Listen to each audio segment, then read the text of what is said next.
It's hard to believe, but this year is the 40th WrestleMania in WWE history at Lincoln Financial Field in Philadelphia, Pennsylvania. And no, I didn't say 40th anniversary, WWE. I still don't forgive you for the WrestleMania 25 fiasco. But moving on from that, 40 is a nice round number, giving us 4 decades of the Showcase of the Immortals, the grandest stage of them all. So I thought it'd be no better time to count down the top 40 matches in WrestleMania history.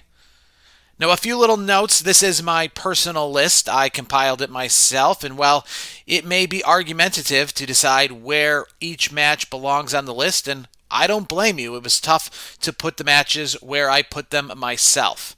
Also, all of these matches are not ranked by their wrestling importance, but maybe by just how significant they were in the world of WWE/WWF and the history of WrestleMania. So no, I didn't go to Dave Meltzer's 5-star wrestling list and decide to pick my list from that. I picked what I think are not just the best, but some of the most important WrestleMania matches of all time. And like I said, the list may be up for debate a little bit on which is where. I will tell you also, though, there are no matches on this list from WrestleMania 36. I think that's the worst WrestleMania of all time. Nothing from that is worth saving. Some of you out there will say it's the best for what it was, and exactly that. It was the best for what it was. Number 40 on my list is indeed a match that nobody would put on their best wrestling matches of all time list, but something that you cannot deny the importance. Andre the Giant versus Hulk Hogan, WrestleMania 3. WrestleMania 3 to me is the first real WrestleMania. The WrestleMania that is what you think about today when it comes to the grandest stage of them all. It was a football stadium. It was 90,000 plus people. It was a spectacle, and it was headlined by a big-time match. WWF/WWE is allowed and able to create dream matches unlike some of the other sports that exist. The Super Bowl is given what are the best teams at that time and those who've earned their spot. But in the WWF, they can create the biggest and the best spectacles, and there was no better example than WrestleMania 3 when Andre the Giant and Hulk Hogan met inside the squared circle. And yes, Hulk Hogan won the match, and it only lasted about 12 minutes or so, and Andre the Giant easily could not compete, as you may expect a top WrestleMania performer to compete. But that's not what it was about. It was about the celebrity timekeepers and ring announcers. It was about the crowd. It was about the spectacle. It was about seeing the immovable object versus the unstoppable force. WrestleMania 3 Andre versus Hogan sits at number 40 on my list. Number 39 on my list is The Undertaker versus CM Punk at WrestleMania 29. CM Punk was brought to the ring by the band who sings his song in living color, as well as Paul Heyman. Paul Heyman, well, he was managing CM Punk at the time, and CM Punk even came to the ring with the urn. Years leading up to WrestleMania 29, The Undertaker had some matches and were deemed as his final kind of matches, but he showed that he still had a lot left in the tank, and after he defeated CM Punk at WrestleMania 29, it seemed all but certain that the streak would last forever, because in many people's eyes, CM Punk was the last great hope for someone to end The Undertaker's streak. Obviously, we know what happened later on after, but the idea of ending the streak was always somebody who's an up-and-comer or maybe someone who is hot. And CM Punk was very hot at that time, coming off of where he was champion at WrestleMania 28, and he held the belt up until just shy of WrestleMania 29. So that is number 39 on my list. And oh, yeah, The Undertaker's entrance at WrestleMania 29, I think the highlight of that whole show. Number 38 on my list is Kevin Owens, Sami Zayn, Dolph Ziggler, The Miz, Zack Ryder, Stardust, Cody Rhodes, and Sin Cara, the Intercontinental Championship ladder match at WrestleMania 32. What a match this was to kick off WrestleMania 32 in what, in many people's eyes, is a very forgettable WrestleMania. But the view of Zack Ryder winning the championship to kick off WrestleMania 32, the Intercontinental Championship, in front of his family and what many people thought Zack Ryder needed a big-time push, and he got that push. There was no better way to kick off WrestleMania 32 in my eyes. Let's just gloss over the fact that he lost the Intercontinental Championship the very next night. Number 37 on my list, Bret Hart versus Roddy Piper, Intercontinental Championship match, WrestleMania 8.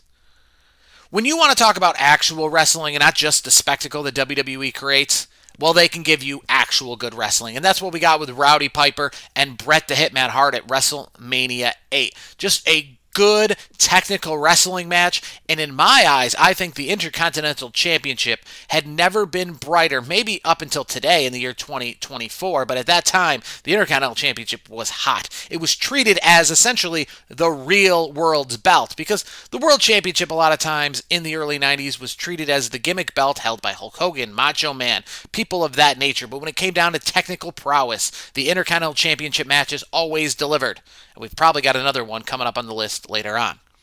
Number 36 on my list comes from WrestleMania 33, Shane McMahon versus AJ Styles. Remember, WrestleMania 33. AJ Styles was coming into his own just about 1 year into being with the company at that time, and he took on Shane McMahon. Shane McMahon always puts on very exciting matches, maybe not the best wrestler, but to see somebody who was a high flyer in the regular wrestling world versus a high flyer themselves, I thought they put on a hell of a show to kick off WrestleMania 33. And yeah, maybe it wasn't one of the best matches of all time, but it was definitely one of the highlights at that show, and it really reminded you why WWE was so lucky to have AJ Styles now on its roster. Number 35 on my list is Edge versus The Undertaker, World Heavyweight title match from WrestleMania 24. WrestleMania 24, a lot of people remember Ric Flair and Shawn Michaels in that big-time Ric Flair retirement match. And a lot of people may even remember Floyd Mayweather in the Big Show. But the show ended with The Undertaker versus Edge in what I thought was a great match at the Citrus Bowl in Orlando. It was a match in which many people again questioned, would the streak come to an end? And it was another one for the second straight year, streak versus championship matchups. Last year at WrestleMania 23, The Undertaker defeated Batista to keep the streak going and to be the new champion. WrestleMania 24 was no different. The Undertaker beating Edge to become the champion as WrestleMania 24 went off the air with The Undertaker holding the World Heavyweight Championship.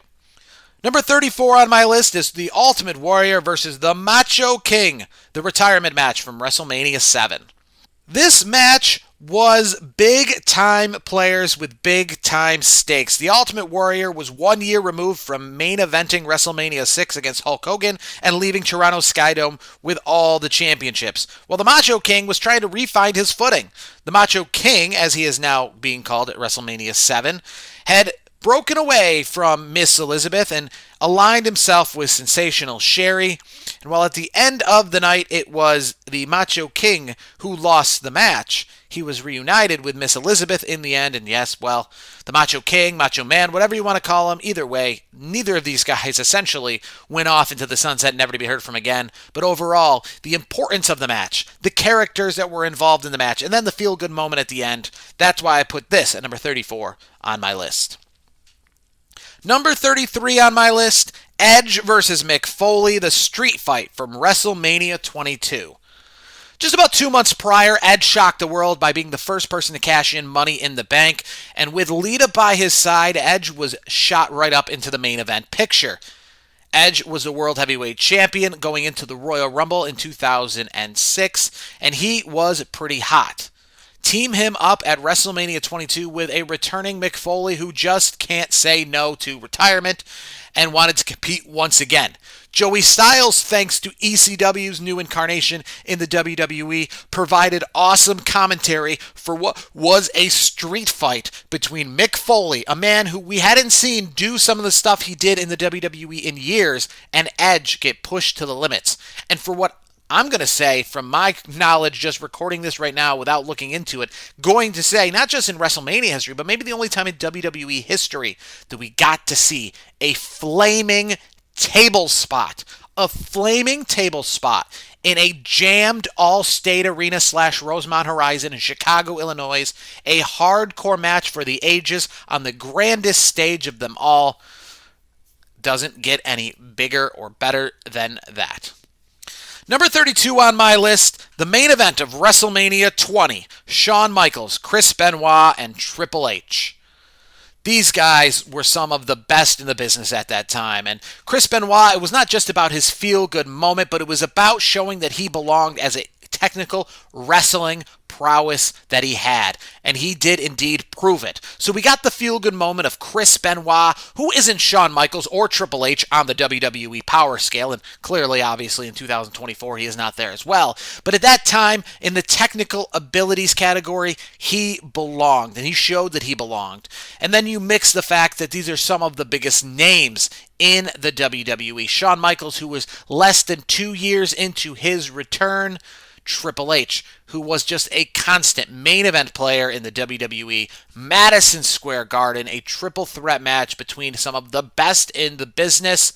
They showed why WrestleMania is what it is, and it wasn't about nostalgia. It wasn't about a class act of Hulk Hogan or Andre the Giant past his prime. This was about the biggest names in wrestling being the best in wrestling, and that's why this is number 32 on my list. Rounding out the 30s on my list at number 31 is the Hardy Boys, the Dudley Boys, and Edge and Christian, the tables match from WrestleMania 2000. This match was better than we were expecting because we didn't know what to expect. This tables / ladders match at WrestleMania 2000 was the first in what would end up becoming tables, ladders, and chairs in the future. This was the first time that these three teams were under one roof in a tag team match, and they all got to shine. Obviously, everyone remembers at WrestleMania 2000, the big Swanton Bomb off the ladder through the table by Jeff Hardy. But remember, this was prior to the TLC legacy that these guys set. And why the TLC legacy was brought forth later on? It's because they stole the show with this. And this was clearly the best match on the WrestleMania 2000 card. Number 30 on my list, Charlotte Flair, Sasha Banks, Becky Lynch, the triple threat match for the WWE Women's Championship at WrestleMania 32. Many were surprised that Charlotte Flair won this matchup in the end, as they thought, well, she was the champion heading in. Maybe we'd see the crowning of a new champion. But in the end, we still saw the crowning of a new champion, because it was on the pre-show of WrestleMania 32 that the Divas belt was officially retired, and almost 10 years later, we can say it still is gone, and the women's division in the WWE has only gotten stronger. Charlotte Flair, Sasha Banks, and Becky Lynch made sure to take what they made in the NXT brand and brought it over to the main brand of WWE in what was essentially the Divas Revolution. The Divas Revolution that turned into the Women's Revolution, which turned in for the first time in history that a women's championship match was getting as much hype as it was at a WrestleMania card. And that's why on the pre-show, Lita retired the Divas Championship and officially crowning whoever would win the match later in the night the new WWE Women's Champion.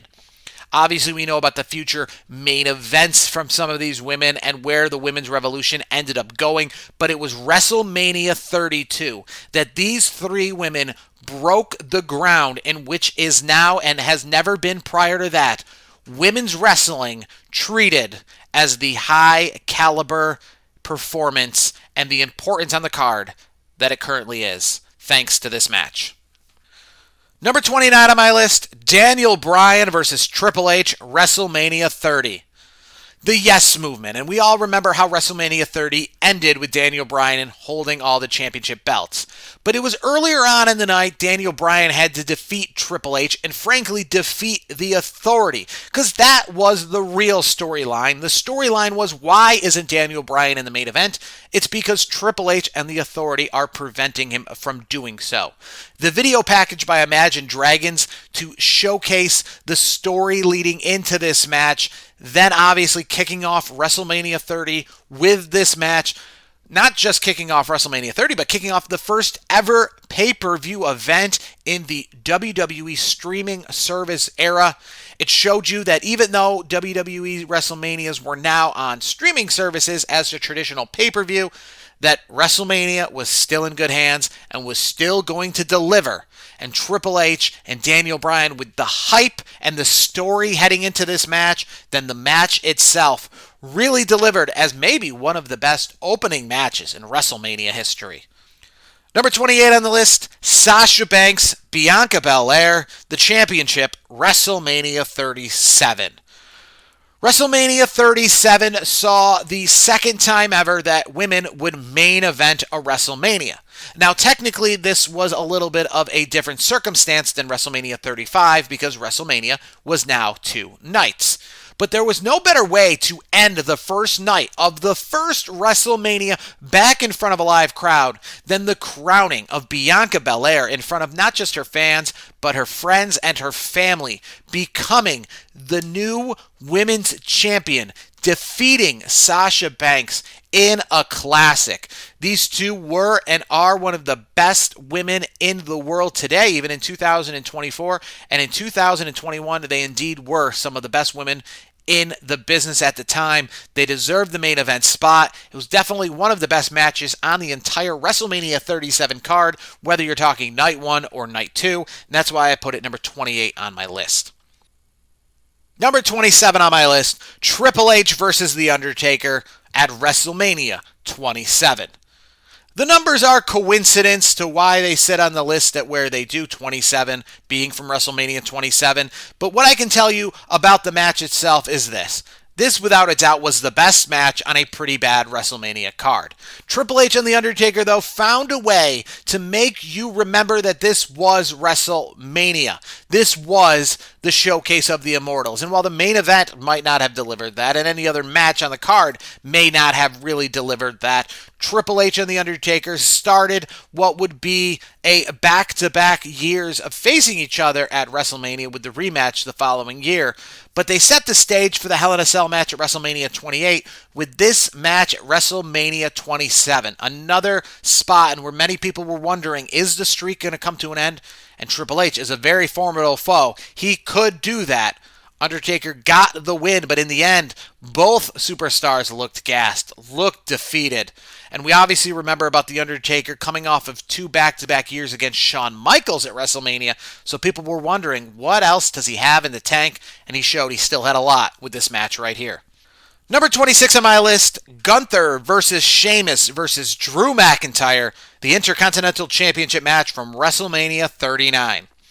A match with essentially a lot of hype. A lot of hype not from the traditional sense of like Andre versus Hogan, but a lot of hype for all those wrestling purists who were saying that WWE is finally getting in the game of good wrestling, not just good stories. And this was an example of that. Drew McIntyre, 3 years prior, left WrestleMania as the champion.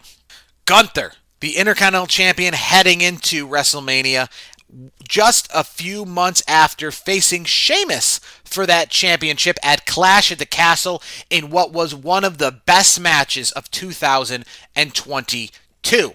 So Gunther and Sheamus back in the ring again, and then you add Drew McIntyre to the mix. This was truly showing why this belt is the Intercontinental Championship, as you had Gunther, you had Sheamus, you had Drew. You essentially had Germany, Ireland, and Scotland. A real international flair, some of the hardest hitters in the WWE. A match that may not have delivered exactly on expectations, but was without a doubt one of the best, if not the top 40 WrestleMania matches of all time.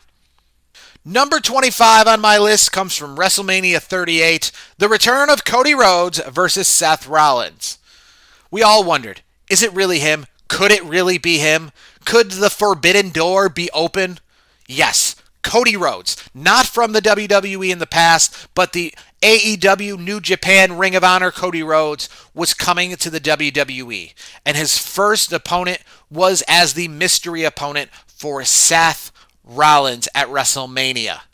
And as you know, especially heading into WrestleMania 40 with both of these guys in the main event picture, there was obviously a great hype for some of the best workers in the business to square off. And after the dust settled from Cody Rhodes being the mystery opponent at WrestleMania 38, these guys put on a show, and they showed you exactly why 2 years later they're main eventing a WrestleMania, essentially stealing at WrestleMania 38 the card. Number 24 on my list, the very first ever Money in the Bank ladder match, WrestleMania 21. We didn't know what to expect. There was no Money in the Bank pay-per-view like we have now. This was a brand new concept, like the Elimination Chamber or Hell in a Cell or something we've never seen before. We do know ladder matches, though, and these guys stole the show. Shelton Benjamin and Edge specifically know their ladder matches and showed what they could do. Rob Van Dam, another big-time component to this match. Edge won a briefcase, which at that time wasn't even labeled like the briefcases we see today as Money in the Bank. It was just a plain black briefcase that he ended up carrying around for the better part of a year. But this match showcased why Money in the Bank match still exists today and essentially has its own pay-per-view as one of the big 5 pay-per-views on the WWE's current calendar. Number 23 on my list, the main event of WrestleMania 37, Edge versus Daniel Bryan versus Roman Reigns. WrestleMania, back in front of fans. Roman Reigns, the champion since last August, going into WrestleMania with the WWE Universal Championship, taking on Daniel Bryan and Edge. And as we all know, Daniel Bryan, one of the best workers in the business. Edge finally getting to compete at WrestleMania in front of fans for the very first time since his return and showing us why we indeed missed Edge for all of those years. This match, for a triple threat match, was as good as it could be. And frankly, I think at the end, with Roman Reigns pinning both men simultaneously, it really showed you some of the things that you can do with this triple threat kind of match. Most people think triple threat is one-on-one with one guy off to the side, but this match showed you what a triple threat can look like with all 3 men involved, and essentially kicked things off in what we now know today is still Roman Reigns' championship domination, as we in the WWE were expecting. It's WrestleMania. Roman Reigns has had the championship for quite a while. He's probably going to lose it to one of these baby faces, specifically Edge, who just won the Royal Rumble, but no, he retained. That was kind of a little unprecedented at the time, and now it's set up to what we know as Roman Reigns' bloodline storyline and his essential takeover of the WWE's World Championships. Number 22 on my list, Stone Cold Steve Austin, Shawn Michaels, the WWF Championship, WrestleMania 14. Again, back to importance. WrestleMania 14. WrestleMania X-rated, as they promoted it, from the TD Garden, then known as the Fleet Center in Boston, Massachusetts. A crowd that couldn't be hotter. Stone Cold Steve Austin in the throes of the Attitude Era, never having been the world champion before, but somebody who was on a meteoric ascend.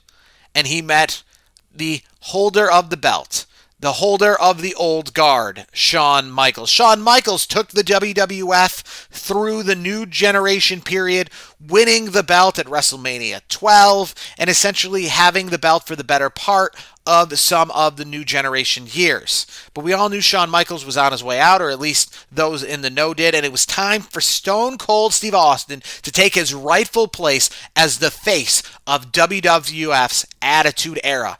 And with Mike Tyson as the special enforcer, who, remember, at that time, Mike Tyson was coming off some of the biggest boxing bouts and was one of the biggest names, not just the boxing world, but in the world in general, fighting Lennox Lewis and Evander Holyfield. So one of the top celebrities that you could get in the world to be the special enforcer for the main event of WrestleMania 14. It was the WrestleMania that essentially kicked off the Attitude Era. It was the WrestleMania that essentially took the WWF out of some of the competition days that it had with the WCW and losing to Nitro, and essentially sent them off into what would eventually be putting WCW out of business, thanks to the meteoric rise of Stone Cold Steve Austin and WWF Attitude. Number 21 on my list, Charlotte Flair, Ronda Rousey, Becky Lynch, the Women's Championship main event match from WrestleMania 35. Ronda Rousey in her first official WrestleMania match since debuting at the previous WrestleMania in a mixed tag team match. This was the first time she was mixing it up with her peers. Charlotte Flair, one of the biggest names in the business at the time. We all remember her winning the championship and defending it at WrestleMania 32. But more importantly, Becky Lynch, her rise and her ascension was one of the biggest in WWE history. There was no one hotter, man or woman at that time in the WWE, than Becky Lynch. So much so that Ronda Rousey, who was one of the bigger names in combat sports, if not the biggest name in combat sports, now joining the WWE. There was no better time. There was no better place than MetLife Stadium to have the very first ever WrestleMania main event by women. So obviously, this was for all the belts. And I knew that kind of going in, that it seemed a little weird that Ronda Rousey versus Becky Lynch for one of the belts seemed a little off, with Charlotte Flair holding the SmackDown Championship at the time. So we had to say, listen, this is the first ever women's main event. We're not going to have some women main event over other women, essentially. We're going to have all the belts, all the main players. This is going to be a historic milestone match. It indeed was. Becky Lynch left WrestleMania 35 with all the belts. She left with both the Raw and SmackDown women's belt. And yeah, the ending was a little bit wonky, but again, it was about the moment and it was about the importance. Women main evented WrestleMania at WrestleMania 35. And that is another historic moment in WrestleMania history. That's why it's number 21 on my list. Number 20 on my list for top 40 WrestleMania matches of all time, The Undertaker versus Batista, the World Heavyweight Championship at WrestleMania 23. Undertaker, coming off of winning the Royal Rumble in 2007, deciding to go after Batista for the World Heavyweight Championship as the main event of WrestleMania. No, this wasn't the main event of WrestleMania. It ended up being John Cena versus Shawn Michaels for the WWE Championship. But that championship match seemed a little forced, as it all along appeared like it was going to be a rematch between John Cena and Triple H, main eventing WrestleMania 23. And while The Undertaker's streak yet again was on the line, and it was starting to get more and more momentum as years went on. I believe Undertaker was 13-0 heading into WrestleMania 23 when it comes to that streak, and a lot of people thought Batista, he's the champion. Will the Undertaker's streak come to an end, or will he become the new World Heavyweight Champion? And in a match that I think was without a doubt the best match on the WrestleMania 23 card, had an amazing entrance for Undertaker. And just all around in the middle of the card where fans were most invested, Undertaker becoming the new World Heavyweight Champion at WrestleMania 23 in front of 80,000 plus people at Ford Field in Detroit. That's why that is number 20 on my list. Number 19 on my list for top 40 WrestleMania matches of all time, Eddie Guerrero versus Kurt Angle, the WWE Championship match at WrestleMania 20. Now, I like the main event of WrestleMania 20, Benoit versus Shawn Michaels versus Triple H, but I think this match right before it kind of was the better match. I mean, Eddie Guerrero was in the throes of being in his holding the championship belt, I lie, cheat, and steal popularity phase. And it was actually earlier on at No Way Out that he became the champion, defeating Brock Lesnar. Many people forget that when Eddie Guerrero and Chris Benoit ended the night holding up their belts in the middle of the ring at Madison Square Garden, that it was Benoit winning the belt for the first time and Eddie Guerrero defending and retaining the championship. But either way, even the fact that this was an Eddie Guerrero retention, it was still in the throes of feeling like a new championship run. And well, No Way Out being less than a month prior to this event, Eddie Guerrero holding the championship was still pretty fresh and still pretty new, and this was essentially feeling like he won it for the first time, even though he had won it at No Way Out in San Francisco 1 month prior. This was the real showcase, because earlier at No Way Out was a SmackDown only pay-per-view. A lot of people might not have bought that to watch on pay-per-view, but this was WrestleMania. This was the showcase of the Immortals. He got to show off why he deserved to be in the main event of WrestleMania. And I think when it comes to Benoit or Eddie Guerrero, you can swap either match for the main event because they both delivered. I think this one, from a technical wrestling perspective, especially against an opponent like Kurt Angle, this one at WrestleMania 20 delivered the most. Number 18 on my list, we got another match involving Kurt Angle. 1 year prior against Brock Lesnar in the main event of WrestleMania 19. WrestleMania 19, we think of The Undertaker continuing the streak. We think of Shawn Michaels versus Chris Jericho. We even think of Hulk Hogan versus Vince McMahon. But the main event of that pay-per-view was the SmackDown exclusive championship that was the WWE Championship. Brock Lesnar and Kurt Angle. Now, earlier in that year, Brock Lesnar in 2003 won the Royal Rumble to earn his spot against Kurt Angle. And yes, Brock Lesnar won the championship for the very first time in 2002 as the next big thing, but this was his chance to shine and show that he is no longer the next big thing, he is the current thing.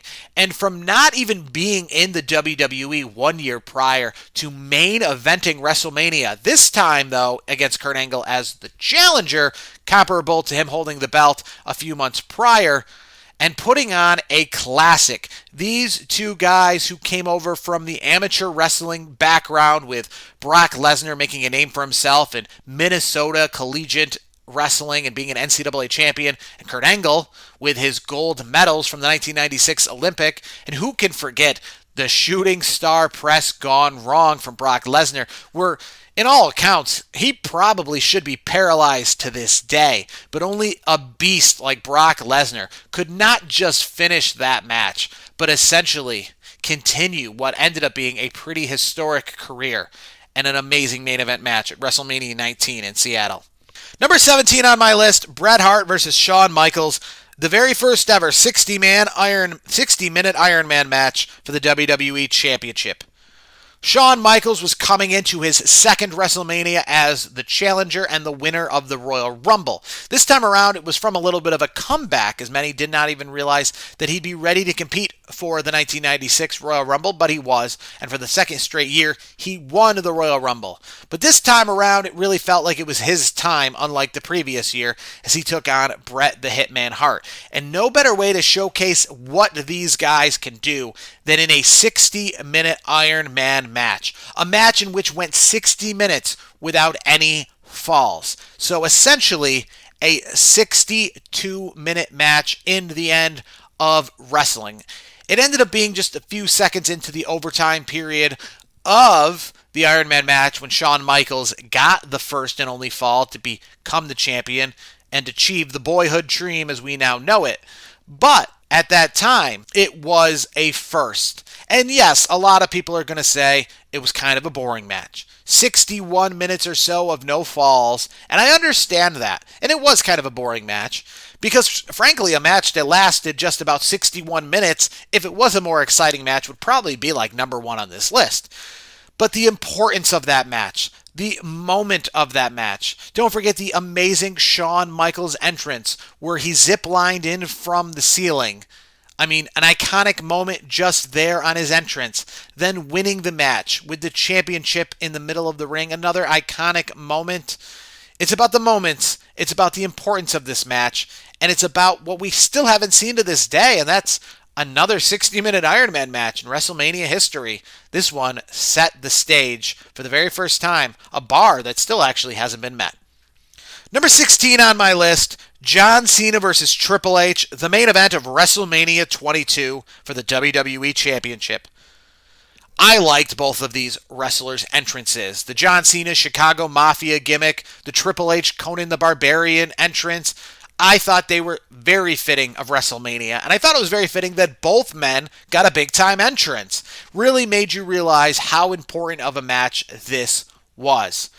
WrestleMania, the main event, in front of a hot Chicago crowd, crammed into the Rosemont Horizon / Allstate Arena, and essentially these two guys put on a great match. The year prior at WrestleMania 21, it was the crowning of the new breed when it comes to John Cena and Batista becoming the champions. But at WrestleMania 22, it was a chance for John Cena to show why he is on top and why he plans to stay on top. This match showed why many thought we were going to see a rematch at WrestleMania 23 at Ford Field between John Cena and Triple H in the main event. Unfortunately, Triple H tearing his quad right before WrestleMania 23 in January derailed the plans of this rematch. So to this day, we only have this match as John Cena, the face of the next generation, versus Triple H, the pillar of the WWE at that time, in what was without a doubt a main event worthy championship match, and where John Cena showed some of his submission abilities in getting Triple H to tap out and making him lose, retaining the championship in Chicago. Number 15 on my list, Shawn Michaels, Chris Jericho, WrestleMania 19. This match was one of those matches that stole the show. Chris Jericho, 1 year after main eventing WrestleMania 18 with the championship, finally got a shot to show why he is indeed as good of a wrestler as he is. The year prior in his main event match against Triple H, it was kind of more of a storyline about Stephanie McMahon versus Triple H than it was Chris Jericho, the undisputed champion at the time. But Shawn Michaels now, who was returning for his first WrestleMania since returning to the company, and a few months after he had once again not just returned to the company but became the World Heavyweight Champion again, got to face off against Chris Jericho for one of the first times ever. Because when Shawn Michaels left the WWF at the time, Chris Jericho was still in WCW. So getting to see this matchup against these two superstars who were so good inside the ring, getting to showcase exactly why they are so good inside the ring against each other. No championships on the line, no real expectations other than knowing that both of these guys know how to work, but, well, we got to see exactly how they got to work against each other in what was a catch-as-can-catch match, which a lot of people like to use that terminology, but just an all-around show stealer for WrestleMania 19. Definitely the best match on that card.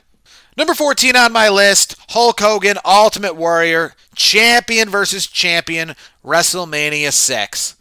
A lot of people complain about Ultimate Warrior. A lot of people complain about Hulk Hogan and what they do when it comes to their work rate, when it comes to their in-ring abilities. But unfortunately, when you're main eventing WrestleMania, when you're some of the hottest names in the business, and both championships are on the line, you both got to kind of deliver. No more Ultimate Warrior just defeating his opponent in 20 seconds with the clothesline. No more Hulk Hogan defeating his opponent, with the leg drop in 35 seconds. Both of these guys kind of had to put on a main event caliber match. And essentially, it might be one of the best matches in ring ability for both of these superstars. Now, I understand that that's not saying a lot, but the stage, the ultimate challenge, back in front of a huge crowd for the first time since WrestleMania 3, as WrestleManias 4, 5, and 6 were all held in arena settings. So 60,000 plus fans, both championships on the line. For the first time ever, a comparable face that is equal to Hulk Hogan, because it was always Hogan versus heels, whether it was Hogan versus Piper, Hogan versus Bundy, Hogan versus Andre, Hogan versus Ted DiBiase at the time, setting the way for Macho Man, and then Hogan versus Macho Man at WrestleMania 5, and where Macho Man was the heel and the bad guy. So this was one of the first times ever where a lot of people who were fans of the good guy were cheering for the Ultimate Warrior, kind of giving us what we would get on in the future at WrestleMania 18 in that same building with Hogan and Rock. But we got it for the very first time at WrestleMania 6 with the championships on the line and both men having to deliver. Ultimate Warrior put on what is probably his most crowning achievement in all of the time that he was involved in professional wrestling. Leaving WrestleMania 6 as the dual champion, Hulk Hogan leaving WrestleMania for the first time in the main event, not as the winner. Because remember, WrestleMania 4, he essentially still was in the main event helping Macho Man win the belt, but leaving the WrestleMania tournament in kind of controversial fashion, and every other WrestleMania 1, 2, 3, 5, he left as the victor in the main event, and again in 7. So this was the first time where we kind of saw a more vulnerable Hulk Hogan, which lost cleanly, something we had never seen before. Number 13 on my list, WrestleMania 21, Shawn Michaels, Kurt Angle. 2 years prior to this WrestleMania, Shawn Michaels and Chris Jericho put on a show-stealing kind of match. And at WrestleMania 21, this was in the same vein. A middle-of-the-card match involving Shawn Michaels and Kurt Angle, both good, actual technical wrestlers. No championship on the line, no real gimmicky story, just trying to prove who the best of the best are in the ring, trying to show why WrestleMania is what it is, because while it also has the pomp and circumstance of the Andres and Hogans and the Ultimate Warrior versus Hulk Hogan, it can also deliver when it comes to in-ring talent and in-ring match. And this was exactly that. Without a doubt, the best match on the WrestleMania 21 card, Shawn Michaels, Kurt Angle. Shawn Michaels, 1 year after main eventing in the World Heavyweight Championship match. This wasn't about the title, though. And Kurt Angle, this wasn't about the title for him, as he had been in the championship main event about 2 years prior, and also 1 year prior against Eddie Guerrero. So this was his first time in 2 WrestleManias not involved in the championship picture. The first time for Shawn Michaels in 1 year not involved in the championship picture. So essentially 2 championship caliber talents just facing off and putting on a good old-fashioned wrestling match. Number 12 on my list, Cody Rhodes, Roman Reigns, the Undisputed Championship from WrestleMania 39. The night where Cody Rhodes gets crowned as champion. Or at least we thought. Cody Rhodes and Roman Reigns put on a great match. That's probably why many people wanted to see it. Many people loved the return of Cody Rhodes 1 year prior to WrestleMania, and this WrestleMania 39 was essentially the build-up from his return. Because the night after WrestleMania 38, he essentially talked about Dusty Rhodes winning the championship, but then having it taken away, and now his new goal was to finish the story, win the championship for the Rhodes family, and leave WrestleMania with the belts. WrestleMania 39, he did not do that, to many of our surprise. Roman Reigns, for the 3rd consecutive year, left WrestleMania main event as the champion. But leading up to that and leading up to all of the bloodline involvement in the main event and kind of the screwiness that was the finish, Roman Reigns and Cody Rhodes put on a very good match. And more importantly, the hype leading into that match was also WrestleMania caliber. SoFi Stadium, one of the nicest stadiums that WrestleMania has ever been in, saw a main event worthy match between Roman Reigns and Cody Rhodes. Really had a big time feel. Number 11 on my list, without a doubt the best match from WrestleMania 13, is a submission match, Bret Hart, Stone Cold Steve Austin. This match set the tone for the Attitude Era. And while WrestleMania 14 essentially kicked off the Attitude Era and the crowning of a champion in Stone Cold Steve Austin, this is what set the road up to get to WrestleMania 14. Stone Cold Steve Austin was starting to gain a lot of momentum as a bad guy that fans liked. And Bret Hart, well, he was kind of a good guy that fans didn't like, because he was kind of more of a snobbish good guy. A good guy specifically in Canada, and a good guy who in America was reminding America of all their faults. Stone Cold Steve Austin was reminding America of their faults and saying, let's embrace those faults. Yeah, we curse. Yeah, we swear. Yeah, we're rough around the edges. Yeah, we don't care about authority. And that's awesome. And that's just how every man is. Stone Cold Steve Austin started his essential rise to being one of the first ever bad guys that fans loved at WrestleMania 13, and we saw the double turn. Bret Hart went from good guy to bad guy, and Stone Cold went from bad guy to good guy in a submission match, which has that iconic image of Stone Cold Steve Austin and the blood dripping down his face, not having the ability to say, I quit, or tap out, just succumbing to the match and succumbing to the injuries that he suffered, and which would essentially show everybody, this guy means business.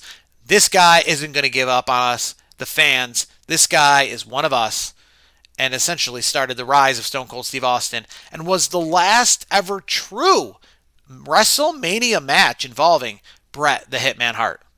Number 10 on my list, Icon versus Icon, The Rock versus Hollywood Hulk Hogan. The only thing I would change about this match, obviously, is just putting Hulk Hogan in the red and yellow from the jump, because this was icon versus icon. Hollywood Hulk Hogan, who left the WWE in 1993, returned 9 years later in 2002 as part of the NWO and a part of a group in which he made very popular, very famous, and essentially helped give WCW the rise they needed to compete during the Attitude Era with the WWF. But fans couldn't help forget that Hulk Hogan, while he was in the black and white of the NWO, was the same Hulk Hogan who was the face of the WWF, who was the reason why when he left the WWE had its decline until the Attitude Era. And The Rock, who essentially, like Stone Cold Steve Austin, had to pick up the pieces and take the WWF from the new generation, which was one of the worst eras of WWF history, into the Attitude Era. And the WWF saw The Rock, who was the first WWE superstar since Hulk Hogan to be a movie star, to be a cross-brand promotional guy, to be somebody who could be on Saturday Night Live, talk shows, movies, TV shows. He's charismatic. He's a superstar in every being. Hulk Hogan was the first iteration of that. And at WrestleMania 18, we got to see these two icons square off. The past and the present. The Rock versus Hulk Hogan. And while many people thought heading into that match that it was going to be icon versus icon in name only, it was at the match itself that the fans in Toronto really embraced Hulk Hogan, even though he was the bad guy, as the man who was the Hulk Hogan of WrestleMania 6 and WrestleMania 5 and WrestleMania 3. So the red and yellow Hogan essentially returned to the ring, but in NWO colors. And The Rock and Hogan had a moment, a WrestleMania moment. Well, the match itself wasn't a 5-star classic. This match and what happened leading up to this match, what happened during this match, and what happened after this match is an example, clear-cut number one example of why WrestleMania is what it is. The Rock versus Hulk Hogan is number 10 on my list. Number 9 on my list, the main event of WrestleMania 30, Randy Orton, Daniel Bryan, Batista, the triple threat for the WWE World Heavyweight Championship match. A main event that at that time, not everybody wanted to see necessarily in the triple threat form, but they were happy to get it when they did. Because originally they wanted Daniel Bryan to win the Royal Rumble and to go on to the main event of WrestleMania that way. But when the Authority storyline got in the way, costing Daniel Bryan essentially his rise in the WWE, the fans kind of hijacked the whole storyline of the return of Batista, him winning the Royal Rumble and then going on to main event WrestleMania because of the Yes movement. The WWE couldn't ignore the fans and couldn't ignore the Yes movement. So in the end, after Daniel Bryan earlier in the night defeated Triple H to earn his spot in the main event, it was a triple threat match. And a triple threat match which was not just a pretty good match overall, and now fans were fine and happy to see Batista in the main event because they knew that we were going to see the crowning of not the past, not the previous championship title holders, but the new era of WWE superstar. The one that looks more like us. The one that doesn't look like Randy Orton or Batista. Daniel Bryan set the tone for the Kevin Owenses, the Sami Zayns, the AJ Styles, the ones who essentially don't look like Brock Lesnar or Hulk Hogan, or in this case, Batista.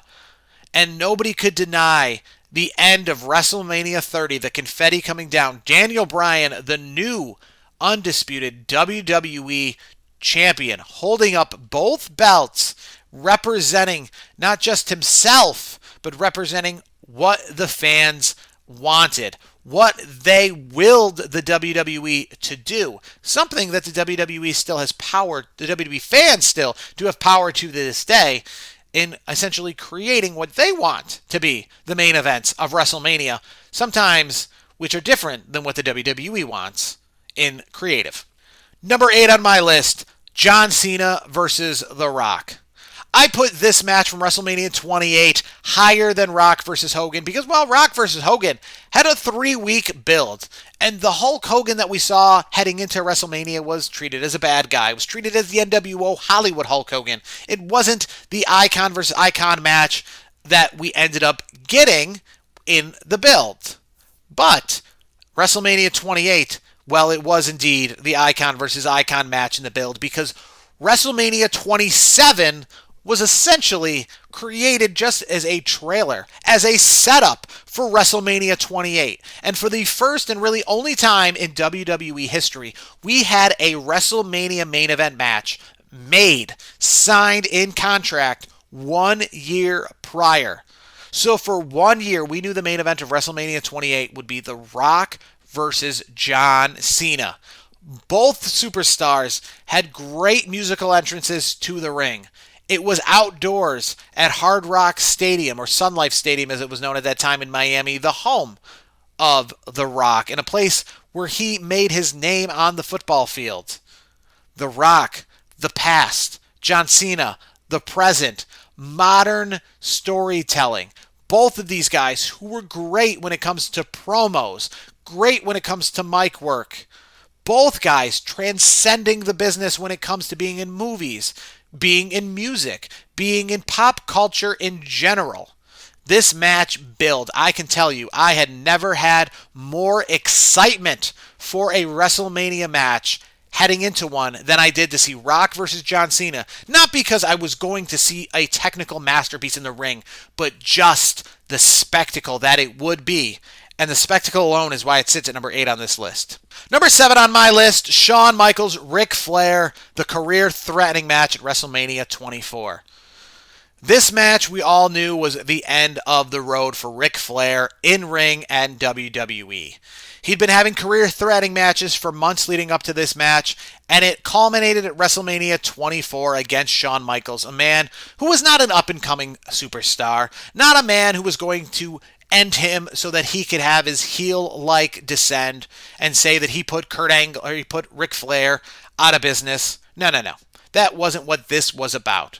This was Ric Flair getting to go out against one of the best in the business, Shawn Michaels, who was only 2 years away from his own retirement match, got a chance to face Ric Flair in what would be essentially looking at two icons in the ring. One getting to put the other into retirement gracefully, in which he did. And we all knew that it was Ric Flair's last match. Ric Flair went into the Hall of Fame just the night prior in Orlando. The build to this match pretty much indicated to everyone and anyone that this was the end of the road for Ric Flair, and it was going to be a symbolic end of the road. It was going to be an emotional end of the road, and Shawn Michaels couldn't have been a better opponent for Ric Flair to have. The whole "I'm sorry, I love you" before the super kick is an iconic WrestleMania moment. That, in the middle of WrestleMania 24, without a doubt, stole the show, was the match of the night, and is what is the most memorable thing about WrestleMania 24, Shawn Michaels, Ric Flair's in-ring career in the WWE coming to an end. Number 6 on my list, Bret Hart versus Owen Hart, brother versus brother, WrestleMania 10. For the first time ever in WrestleMania history, we had a brother versus brother match. We had Jeff Hardy and Matt Hardy down the line. We'll have Jimmy Uso versus Jey Uso down the line as well. We even have kayfabe brothers and Undertaker versus Kane. But this was a first that had been building for quite a while. Owen Hart trying to break out of the shadow of his brother Bret the Hitman Hart. Bret Hart for years was the leader of the Hart family in the WWF. When the Hart family competed at the Survivor Series, it was really Bret Hart with his brothers. But unlike some of his brothers who were really not WWF superstars, Owen Hart was a WWF superstar. Owen Hart was a formidable foe who wanted to break out on his own and had his own talents and abilities and was hired in the WWF based on what he could do, not just his brother. And finally, Owen Hart had had enough. This match kicked off WrestleMania 10 at Madison Square Garden because Bret the Hitman Hart later on in the night would culminate the show by beating Yokozuna and becoming the WWF champion in the main event of WrestleMania. But it was this match that kicked off the show, which really stole the show. It was this match which wasn't about the good guy winning the championship and going off the air holding the belt. This was about the story. This was personal. And this was about the two superstars in Bret Hart and Owen Hart showing exactly why they were some of the best technical wrestlers in the WWF at that time. Yes, we all love Bret Hart and the good story of defeating Yokozuna and the story with Lex Luger and the Royal Rumble, and that's really cool to finish off WrestleMania 10 at Madison Square Garden. But it was this match. This was one of the first ever in history of WWF to talk about a show stealer, a match on the card in which many wanted to see but never knew that they would be talking about years later after the fact. Number 5 on my list, Macho Man Randy Savage versus Ricky the Dragon Steamboat, the Intercontinental Championship match from WrestleMania 3. When I started watching wrestling in the year 1999, it was a good 12 years after this match had taken place, and this match, at that time in 1999, was told to me as the greatest match in WrestleMania history. This was the match that set the tone and the standard for other matches on the WrestleMania card outside of the main event.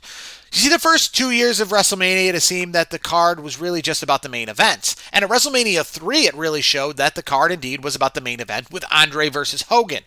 But the Intercontinental Championship match with Ricky the Dragon Steamboat defeating the Macho Man Randy Savage in what was without a doubt a classic showed that this wasn't just going to be a one-match card every single year, but this was going to be a spectacle. This was going to be a good wrestling card from top to bottom each and every year. And while, yes, many years the WWF/WWE did not perform to that caliber of a level when it comes to having a good top-to-bottom card, this match was the very first ever show stealer in WrestleMania history. The very first ever match which was the best WrestleMania match without talking about the hype, without talking about the circumstance, without talking about it being the main event. This was the first ever match in WrestleMania history in which going into this match, you were thinking that this was just another match on the card, and you left WrestleMania 3 saying that was one of the best wrestling matches I've ever seen. And up until many, many, many years later, that was the standard bearer as the best WrestleMania match of all time.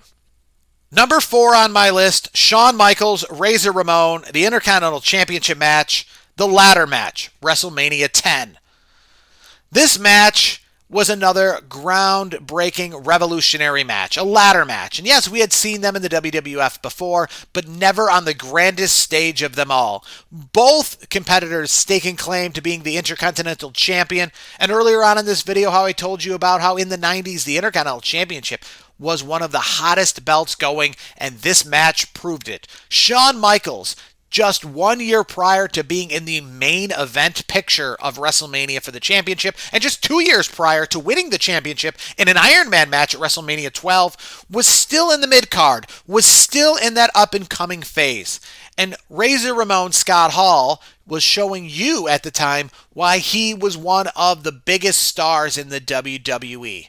In competing in only his second WrestleMania himself, this match set the tone for what we would see down the line when it comes to ladder matches in Money in the Bank, when it comes to ladder matches, when it comes to TLC and the tag team division.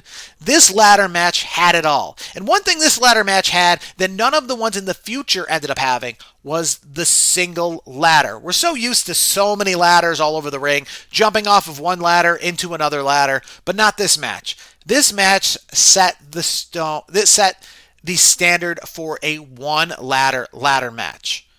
One ladder being used in this match really showed what you can do with the prop, what you can do with the weapon, things we had never seen before, things we've now seen many times over. But this match was one of the standard bearers. This match set the WrestleMania moment of Razor Ramon, Shawn Michaels, the ladder match, Madison Square Garden. There's a lot of matches that are the pillars and the foundations of WrestleMania in its 40 years, and this match is indeed one of them. Number 3 on my list, the Dudley Boys, Edge and Christian, the Hardy Boys, tables, ladders, and chairs, the Tag Team Championships from WrestleMania 17. WrestleMania 17, in my eyes, is one of my favorite WrestleManias of all time. And these three tag teams met up 1 year prior to WrestleMania 2000 to essentially set the table for this match at WrestleMania 17. You see, it was their ladder match at WrestleMania 2000 in which showcased that these guys all had abilities, maybe even outside of just ladders. Edge and Christian were the chair guys, the Dudleys were the table guys, and the Hardys were the ladder guys. So at the SummerSlam 2000, they had a tables, ladders, and chairs match for the first time ever. And that was a few months after these guys set the standard at WrestleMania 2000 and what would be setting up for tables, ladders, and chairs 2 at WrestleMania 17. An amazing match, doing things they not just did at WrestleMania 17 that have never been seen before, but weren't even seen in the previous year's ladder match. When you think of all the great matches these three iconic tag teams had, well, you had WrestleMania 2000 as the one that set the foundation. It was WrestleMania 17 and the match that they had at the Astrodome in Houston that set the standard.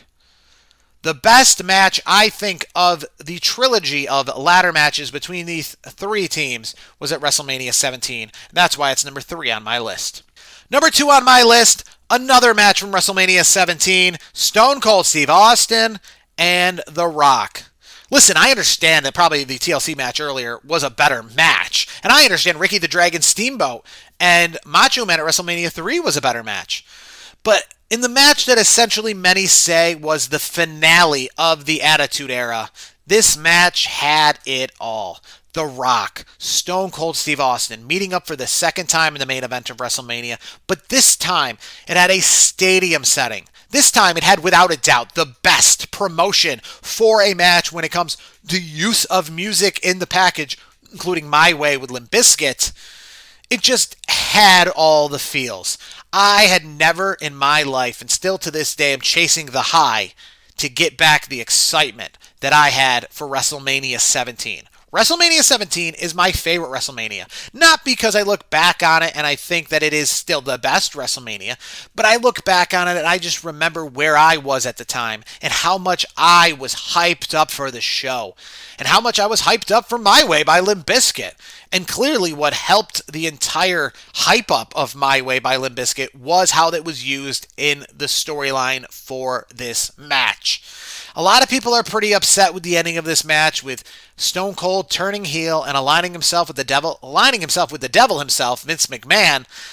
I unfortunately didn't think of it at the time as that big of a deal because I had just started watching wrestling in 1999. So Stone Cold Steve Austin as being this huge face was not as big a deal to me at the time. So seeing a change in Stone Cold Steve Austin, seeing maybe Stone Cold Steve Austin having Disturbed as his new entrance theme and being a heel for a little bit didn't disturb me at all. So I didn't actually have any issues with the finish. The hype for the match, though, I will say, is the most hyped I've ever personally been for a match in WrestleMania history. Number 1 on my list for the best match in WrestleMania history, The Undertaker versus Shawn Michaels, WrestleMania 25. The match that Shawn Michaels and The Undertaker put on at WrestleMania 25 is the reason why these guys main evented WrestleMania 26. It's like when something happens that is so organically great that you have to duplicate it. That's why we saw Rock and John Cena at WrestleMania 29, right? Because of WrestleMania 28. That's why we saw Rock versus Hogan at No Way Out 2003. That's why we had to kind of replicate the magnificence that was this once-in-a-lifetime moment. Shawn Michaels and The Undertaker, when they stepped foot in the ring at WrestleMania 25 in Houston, Texas at Reliance Stadium, no one in their right mind thought this is a preview of what will be a main event match next year. A main event match next year, which will also not be for the championship, but will just be hyped up on The Undertaker versus Shawn Michaels. Streak versus career, I guess you would say. But the reason we got to that storyline, the reason we got to that match, which wasn't for the championship, main eventing WrestleMania 26, is because of the magnificence that was this match at WrestleMania 25. We all know that Shawn Michaels and The Undertaker are going to put on a great match. The Undertaker 1 year prior won the World Heavyweight Championship against Edge, and 1 year prior to that won the World Heavyweight Championship against Batista. But this year, he wasn't going for the World Heavyweight Championship. He was fighting Shawn Michaels in what we thought would be an alright, decent match. A matchup that's mostly probably not going to be as good as we think it's going to be, because it's not a hype up of two technically great wrestlers. It's a hype up of two technically big wrestling names, The Undertaker and Shawn Michaels. Like what we saw with Ultimate Warrior and Hulk Hogan about the name recognition. This wasn't going to be Daniel Bryan versus Kenny Omega in the Tokyo Dome, so we thought. In the end, what we saw was indeed the magnificence that would be Kenny Omega versus Daniel Bryan in the Tokyo Dome. Okada versus Bryan. Okada versus Omega. One of those 5-star Tokyo Dome matches, but this time it was done in a way that had a good story and also had two of the biggest names in wrestling history involved. This would be like if Okada and Omega wrestled in the Tokyo Dome for 45 minutes, but it was also Hulk Hogan versus Andre the Giant. So we had not just it being an amazing match in the ring and outside the ring, but we had the names to go with them. We also had the understanding that it wasn't going to be that heading in. So what we saw and what transpired in front of our very eyes was an organic feeling, a once-in-a-lifetime feeling, a thing in which we saw in front of our eyes that we maybe weren't expecting to see. Similar to The Undertaker losing his streak at WrestleMania 30, in which we all jumped out of our seats with utter surprise. In this case, we watched with surprise and maybe a little bit of happiness as these two competitors put on a match that was for the ages. And if it wasn't for The Undertaker having the streak, we might not even remember who won the match, because frankly, it wasn't about that. And this match delivered. This match had it all. It shouldn't have been the main event of WrestleMania 25, because if it was, it might have kind of given away the fact of what we were about to see. Instead, no, at WrestleMania 25, we were given something we weren't expecting, and it was amazing. So tell me what you think are the top 40 WrestleMania matches of all time, where you agree and where you disagree. Leave a comment below, and as always, thank you for supporting the Heel to the Face channel. Make sure to check out our weekly podcast, and hey, we'll see you at WrestleMania 40.